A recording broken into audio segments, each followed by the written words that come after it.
Halo perempuan keren di luar sana, ada saya pakai baju pink Moza, sebelah kanan ada Venita. Ya, kita mau ngebahas mengenai perempuan-perempuan keren di luar sana yang kadang suka susah mau nyari temen ngobrol. Yes. Seputar apa, Ven? Jadi kita masih ngomongin tentang pre-menopause Ya. atau perimenopause. Biasanya kalau dijadiin satu kata sebenarnya itu adalah menopause dan gejala sebelum sampai kita berhenti menstruasi. Ya. Kebetulan kita banyak banget nerima masukan yang bertanya. Jadi Ya. sebenarnya apa sih ciri-cirinya pre-menopause itu? Ternyata setiap perempuan itu unik. Oke. Beda-beda. Mm-mm. Kebetulan gue sama Moza nih beda umurnya sekitar 6 tahun. Ya, bedanya. Nah, terus gejalanya juga beda-beda ya. Oke.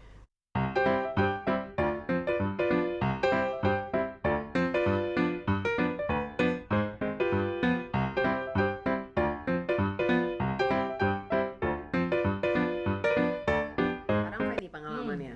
Pengalaman gue itu jadi kebetulan gue menikahnya terlambat. Jadi menikah itu usia 36. Terus hamil anak pertama usia 36, hamil anak kedua itu usia 40. Oke, jadi lo 2 kali hamil di usianya yang sudah tidak muda lagi, mesti diakui itu. Benar. Nah, jadi kalau gue mau share gitu ya, kalau untuk para perempuan keren yang sempat nanyain, sebenarnya kalau udah mau perimenopause itu masih perlu KB nggak sih? Masih perlu kontrasepsi nggak sih? Ya. Catat harus. Kalau menurut gue Iya, ya, pengalaman gue betul. adalah, tapi memang waktu itu usia 40 mau hamil itu memang direncanakan Ya, kalau you gue. decide. Jadi waktu itu justru karena udah tahu, oke, udah mau deket 40, mau nggak kita cobain? Kita coba, kalau memang dikasih alhamdulillah, kalau nggak kasih ya udah, berarti Udah dapat kita satu. stop. Ternyata dikasih gitu, hamil di usia 40.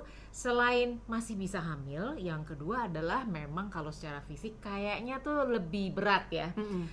Lebih capek. Ya. Terus udah gitu waktu itu gue placenta Iya previa. pula. Jadi pendarahan sampai mesti bed rest, sampai mesti masuk rumah sakit yang kayak gitu-gitulah gitu ya. Jadi artinya kalau ngomongin hamilnya sih nggak terlalu gampang, tapi masih bisa hamil.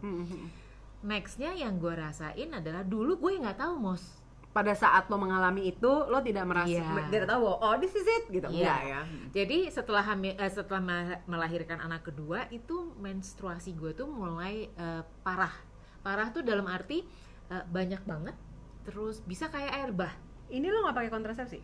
Gue, nah kalau ngomongin kontrasepsi, jadi pada saat melahirkan anak kedua karena gue sesar, karena si placenta previa itu, gue sekalian minta sama dokternya untuk di steril. Oh, aman tentram sejahtera, Iya, ibu. Betul. Itu memang keputusan gue Iya, sendiri iya. bahwa waktu itu jadi sebenarnya sama dokter dilarang, dia nggak setuju gitu kan. Kalau lo di steril. Iya, karena ada hitungan umurnya, baru umur berapa baru bisa gitu kan.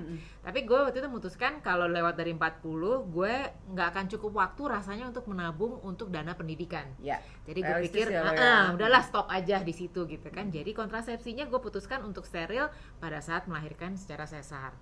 Nah berikutnya adalah mulai nih si mensnya tuh menggila. Menggila itu artinya gini, begitu menstruasi minimal 2 hari itu gue bisa terkapar di rumah. Tiduran aja lo. Heeh. Sebelum-sebelumnya lo nggak? Tadinya enggak. Ih beda banget. Itu gue pas muda tuh kayak begitu. Oh, oke. Wah, Tapi itu pingsan, jadi ya men. pokoknya Heeh. mungkin itu hormonal Iya. ya. Jadi hormonal This is tuh something new. Terus jadi kayaknya memang kita sebagai perempuan kita mesti hafal dengan gejala-gejala yang kita alamin di badan kita gitu kan. Jadi itu bisa misalnya 2 hari itu pasti minimal gue tiduran di rumah, atau kalau memang harus berkegiatan maka gue harus minum painkiller. Itu kalau mau hidup gue tenang, Ya, gue harus tegak. painkiller, terus gue bisa beraktivitas seperti biasa, dan rasa nggak enaknya itu dari pinggang ke bawah sampai telapak kaki. Copot. Iya. Nah ampun deh gitu pokoknya. Terus mensnya itu bisa kayak air bah. Jadi baru ganti ini misalnya ya, kalau dia lagi tiba-tiba lagi pengen hadir ya buar gitu. Itu bisa sampai mau meeting, sampai akhirnya gue cancel meetingnya, pulang. Karena lo nggak nyaman dengan hal tersebut. Karena ya. itu tumpahnya di toilet. Oh my god. Belum sampai masuk ke bowlnya gitu. Ini maaf ya kalau mungkin agak grafik gitu ya. Gue pernah tapi tuh ngalamin itu terjadi gitu kan. Iya. Jadi segitu tidak nyamannya. Terus kalau pergi-pergi, kalau misalnya itu gue nggak akan duduk yang dudukannya sofa. Ya, karena Takut takutnya nembus kita. nembus. Betul, jadi iya. agak serem gitu kan ya. Ya pokoknya intinya gitu. Jadi dan baru sekarang setelah berusia 52 tahun gue mengerti bahwa itu sebenarnya adalah gejala Dari pre-menopause menopause. yang Nah. dulu gue tidak sadari. Gue cuma tahu mens gue berubah. Ya. Cek ke dokter, ke ahli kandungan, dia bilang oh ini ada miom, silahkan kalau mau tidak ada gejala lagi diangkat rahimnya atau diangkat miomnya aja atau tunggu sampai menopause. Dia bakal bilang mengecil begitu. tuh si miom. Iya, itu bakal berhenti karena takut operasi lagi ya. Dan mungkin ya seperti biasa banci irit kan ya. Oke, gimana kalau nanti aja saya tunggu, nggak apa-apa deh saya bela-belain. Dan akhirnya sampai sekarang itu udah jauh lebih mendingan si setiap kali mens. Right. Gitu. Jadi ini pengalaman yang dialami Fanny, gue yakin banget perempuan keren di luar sana ngerasain hal yang sama. Jadi share di kolom komen kita, kok gue ngerasain hal yang sama dan gak pernah tahu bahwa itu adalah premenopause. Yes.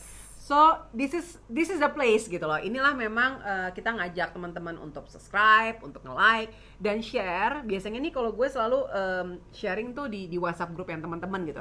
Lo sadar nggak kalau lo tuh sekarang udah menopause gitu, karena harus ada yang nyolek. Nah ini lo share dan nyalain juga channel bell notifikasinya supaya kita bisa ngobrol terus di channel Tua Tapi Keren. Yes, jangan lupa like and subscribe dan ketemu lagi di next episode ya. Bye. Dah.